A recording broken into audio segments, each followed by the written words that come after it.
চেহারা তো একরকম, একটারে 3 বার গণবে, কথা কন কিভাবে গণে? তাহলে বাক্সুমারি হয় কিভাবে?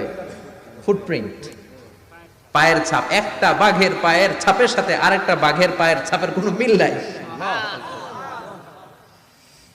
আবার কাবা ঘরের পাশে একটা ছোট্ট জায়গা আছে, এই জায়গার মধ্যে রব্বুল আলামিন সব নবীদের পিতা সাইয়েদনা ইব্রাহিম আলাইহিস সালামের ফুটপ্রিন্ট রেখে দিয়েছেন।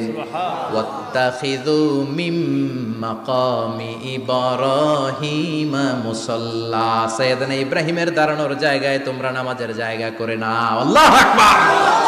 সাইয়েদনা ইব্রাহিম আলাইহিস সালামের পায়ের ছাপ আছে কিন্তু মাকাম ইব্রাহিম, আর সাইয়েদনা আদম আলাইহিস সালামের পায়ের ছাপ আছে অ্যাডামস পিকে, শ্রীলঙ্কার ওই পাহাড়ে। তো যেদিন আদম আলাইহিস সালামকে আল্লাহ ওখানে পাঠিয়ে দিয়েছিলেন ওই দিনটা ছিল জুমার দিন। সুবহানাল্লাহ নাই? সুবহানাল্লাহ বাড়িতে যায় বলেন।